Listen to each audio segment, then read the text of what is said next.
Hi, so I'll continue on the Brahma Viharas. So often there's a wrong understanding of goodwill here. So this is from Bhikkhu Tanisaru. So he said, metta is a wish for happiness, true happiness. And the Buddha says to develop this wish for ourselves and everyone else with metta for the entire cosmos, the universe, right? Cultivate a limitless heart. So this is a unconditioned love, unconditioned heart, which is universal love. But what's the emotional quality that goes along with that wish? Wishing everyone love, unconditional love. Many people define it as loving kindness, implying a desire to be there for other people, to cherish them, to provide them with intimacy, nurture them, and to protect. So the idea of feeling love for everyone sounds very noble and emotionally satisfying. But when you really stop and think about all the beings in the cosmos, there are a lot of them who would react to your loving kindness with suspicion and fear. Rather than wanting your love, they would rather be left alone. And this is very, very true. Okay? Others might try to take unfair advantage of your loving kindness, reading it as a sign of your weakness or your endorsement of whatever they want to do. In none of these cases would your loving kindness lead to anyone's true happiness. So you understand, being loving, having good intention, compassion towards others requires wisdom. So I always remember this this in the Tibetan Buddhist tradition, right? Okay, when you have wisdom without compassion, it can be very evil. Actually, evil is not the word they use, but it was something I read somewhere else. But wisdom without compassion is is quite mean lah, basically. So basically, I've been to certain centers, Buddhist centers, where wisdom was very overly emphasized. Okay, compassion was not as emphasized yet in that part of the course. And the people I came across, they were very. I don't feel the loving kindness from their heart.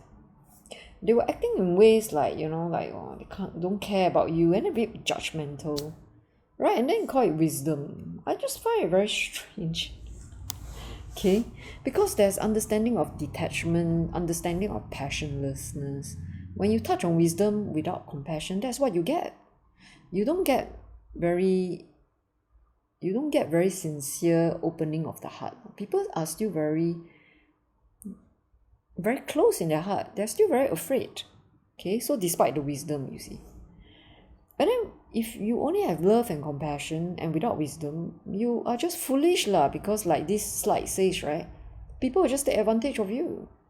If you have children, or if you have loved ones and you're always giving in and being very compassionate, and then they may take advantage of you, and if you don't say something, they're going to take advantage of you some more. Then who suffers? You. Especially when you're not yet liberated, then you will definitely have a lot of dukkha from this practice and act of compassion. So therefore, there must be wisdom even in compassion. We must have certain boundaries, like when people act with suspicion and fear about your compassion and loving kindness. I myself have experienced it before. Even certain like monastics, they are not full-fledged monastic, who actually, when I talk of love and compassion to others, I was scolded by them. And even certain monastic thinks that Brahma Viharas is not the highest. Of course it's not lah if you don't apply wisdom, right? It's true, they're right, but they could misunderstand you too. So I don't take it personally, because I understand that people are not ready, and they can choose to be unfriendly to me lah, despite my love and compassion, and that's fine. People are not ready. You cannot force your love onto those who are not ready. And people who are not appreciating your compassion and taking it for granted, you should say something, it doesn't mean that having no sometimes our tone is firm, okay, not harsh and mean but firm. It's okay one, okay. Not speaking harshly does not mean you cannot be firm. You can be firm to people who are taking advantage of you. Is fine, because your mind is not liberated yet, and you live in a relative world. You need to know when to be firm lah. Come on, even the Buddha who had already realized nirvana, liberated his heart and mind, was he firm? He was firm. He was very firm to Devadatta, right? And to unruly monks, right? He also didn't mince his words, okay? Right? So you must have wisdom. So an example of goodwill. So Tanisaru continued lah. So his teacher was Ajahn Feng, who's the disciple of Ajahn Lee, whom I admire a lot. So he once discovered a snake had moved into his room. Every time he entered the room, he saw it slip into a narrow space to hide lah. Even though he tried leaving the door open to let the snake out, it wouldn't go lah. So for 3 days they lived together. He was very grateful. He was very careful not to startle the snake, make it feel threatened lah, right? In case it bites, right? But finally, on the evening of the 3rd day, as he was sitting in meditation, he addressed the snake quietly in his mind. Look, it's not that I don't like you. I don't have any bad feelings for you, but our minds work in different ways. It'll be much easier for us. It'll be very easy for there to be misunderstanding between us. Now, there are lots of places out in the woods where you can live without the uneasiness of living with me. As he sat there spreading thoughts of love to the snake left. So this is the same example my American teacher gave me. So her name is Barbara Brodsky. She's the teacher of Deep Spring Center. She said that there are a lot of moths in her house, and she didn't want to kill them, but they wouldn't leave. And how can she live in a house full of moths, right? So she decided that she's going to put a trap there for the moth, okay? But before she did that, she meditated, and she did what Ajahn Feng did. She said, silently she told the moths, in a day or two, I'm going to put a trap which may kill you. This place is not suitable for you. Although I have no bad feelings for you, we can't coexist together because our minds are different. We live differently. And although I don't hate you and I have no bad feelings towards you, I really don't wish to kill you, but you can't live in my house. I hope you can go to a place where it's suitable for you, where it's safe for you. And when she meditated, and she gave it 1-2 days, and when she went to that place that space in her house, she realized that only a few moths were left. So majority of them had left the house. So she just put the trap there lah, and that few that were left there, they died lah. So it's not that she hates them, you understand what I mean? So it's the same with human beings. So there were some people where, despite my explanation, they misunderstand me. Despite my compassion, they think that I'm evil. Then I just delete their numbers lah, because there's no point in keeping in touch, because they just don't understand me. And I don't want to bring up more hatred in them. Okay? I have no hate towards them. But I did feel hurt. I feel hurt. And how do I feel? Why do I feel hurt? I don't feel hate really. I feel hurt. A little bit, not very much. Hurt enough to mention it to 1 or 2 friends. Because I realized something. So Jesus preached love and compassion 2,000 years ago, and he was crucified. That's such a famous story. Yeah, and I'm sad that despite us being so educated in this modern age and time, talking about love and compassion to someone religious, right? Like I mentioned, to a not full-fledged monastic but half monastic, I could still be cursed for being evil. Isn't that funny? So I'm not surprised that if Jesus came today, his Christians will not recognize him. And if he were to preach love and forgiveness, and the Christians today are judging other religions for being the wrong religion and they should go to hell, or there are lost cases, which is, not really much compassion or forgiveness there. I'm sure they probably can't recognize Jesus if he came back. And I'm sure if Jesus came back and preached these things again, he will be crucified again. And that's why I feel very sad. How come humanity has not changed very much? Okay. So anyway, let's continue with this. So as Bhikkhu Thanissaro said, as I learned from Ajahn Fong's encounter with the snake, metta is not necessarily an attitude of loving kindness. It's more an attitude of goodwill. So this is his reflection, wishing the other person well, but realizing that true happiness is something that each of us ultimately will have to find for himself or herself, and sometimes most easily when we go our separate ways.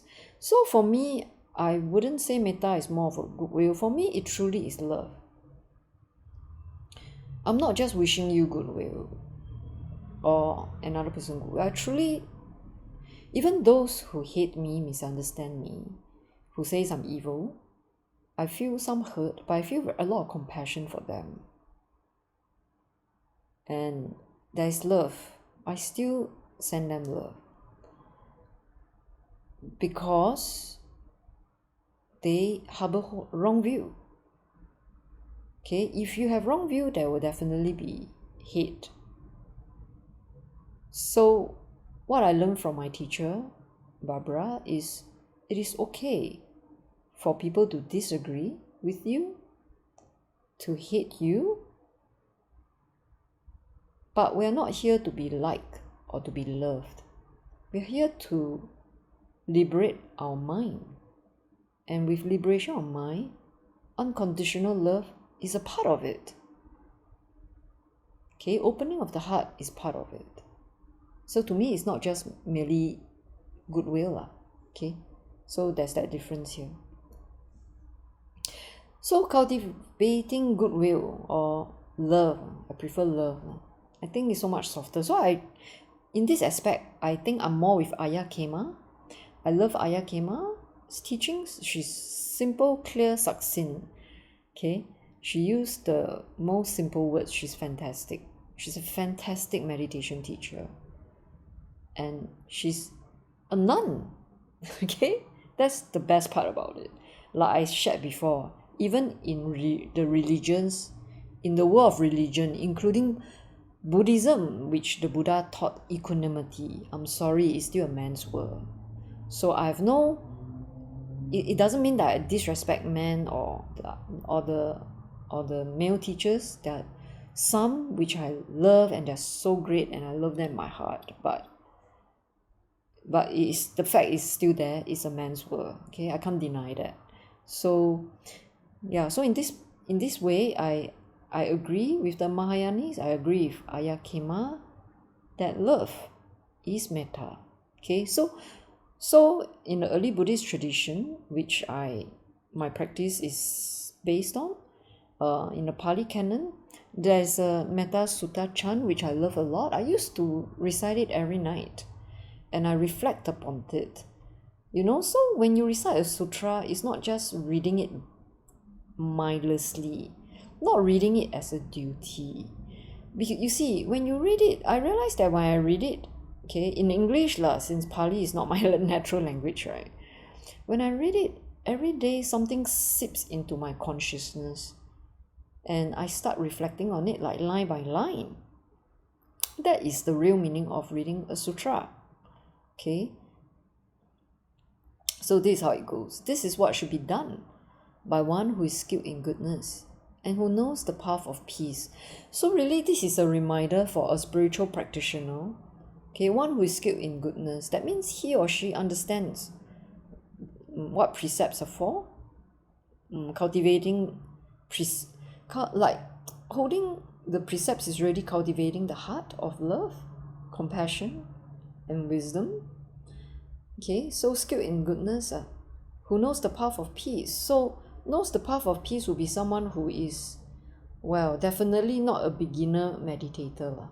Okay, I would say somebody who's intermediate or above. But don't let this stop you from reflecting on the Metta Sutta, because everything can be reflected upon. So let them be able and upright, straightforward and gentle in speech. Able and upright, someone who is, capable lah. Okay, capable would be, I don't know why I suddenly thought of what Jesus said lah, that the meek, the meek, MEEK, right, will inherit the earth. The meek. So someone who is able, it doesn't have to be someone who is very successful, very well known in the spiritual community or in the worldly community. It doesn't have to be someone who is a doctor, able, someone who is able, ability in the heart, someone who is meek, who may not be well known, but who is capable, okay, on the path of practice, who is upright. Upright is not self-righteousness, meaning not like you go around and tell people you're wrong, I'm right, because I hold the precepts.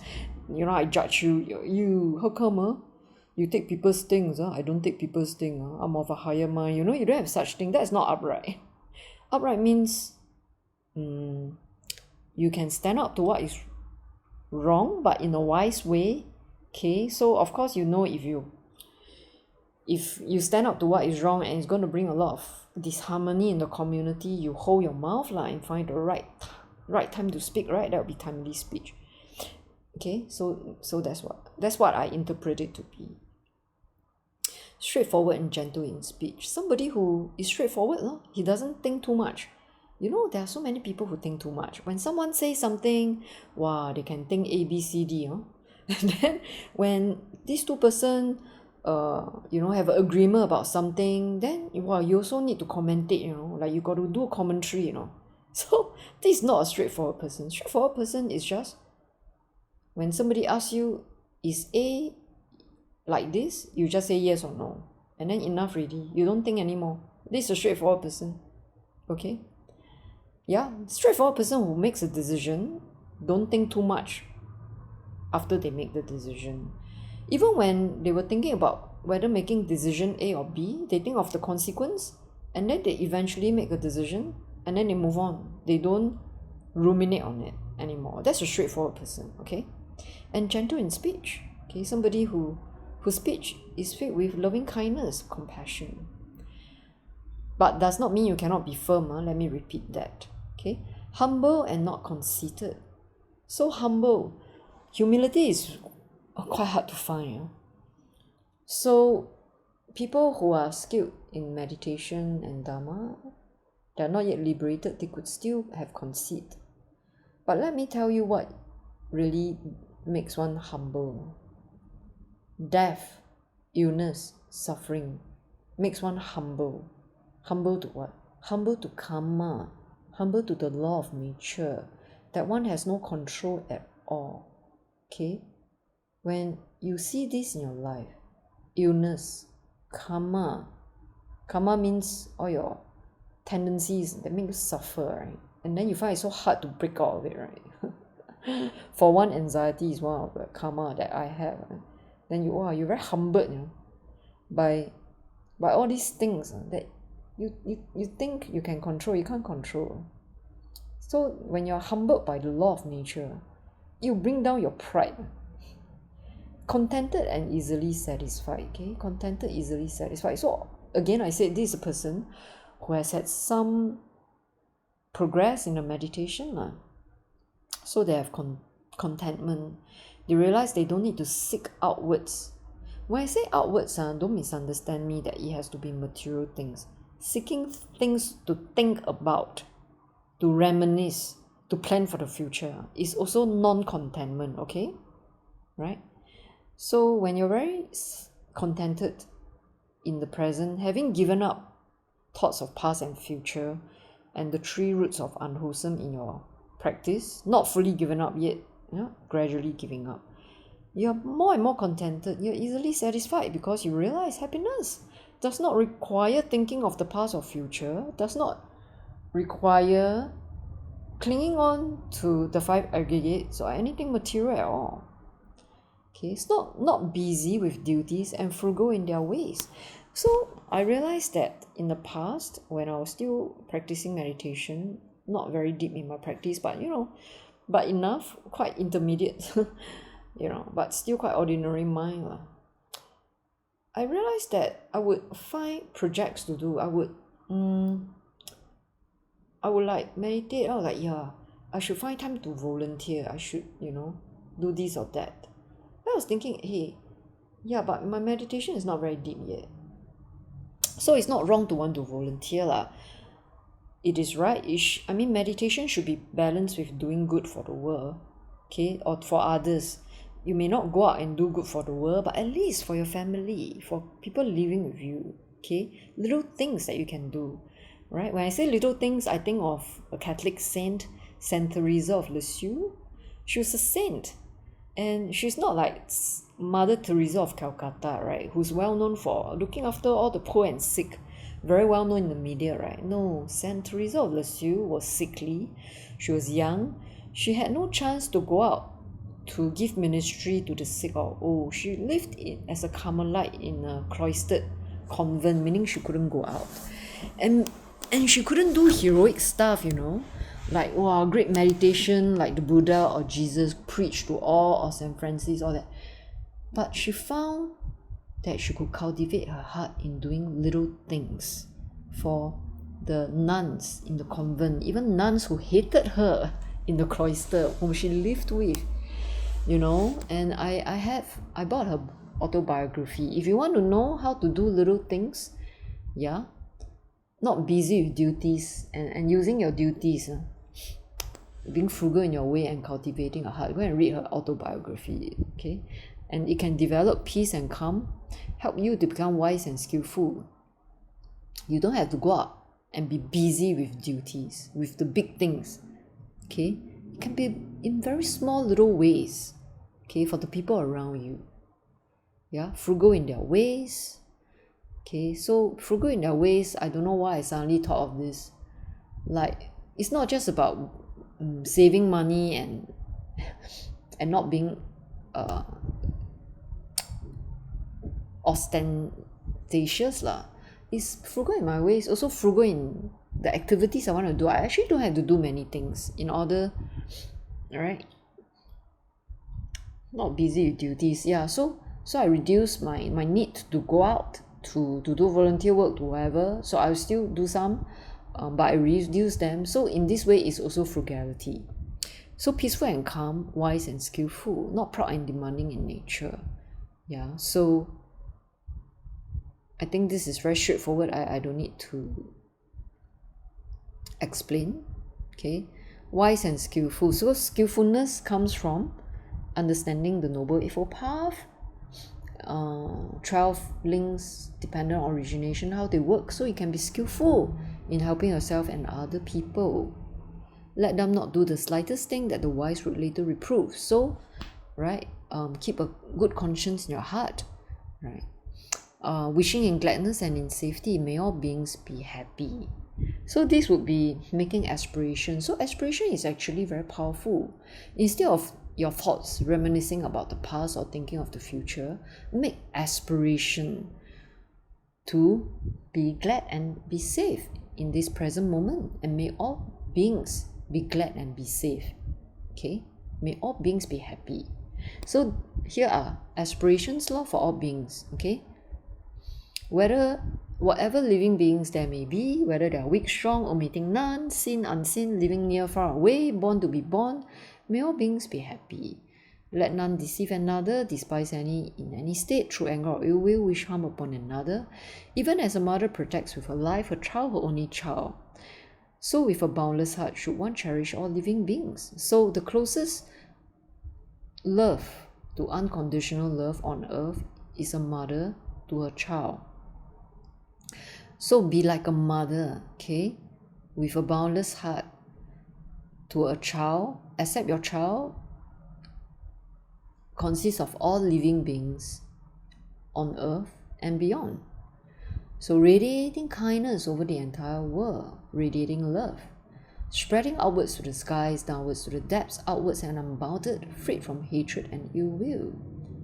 So it's very sincere love.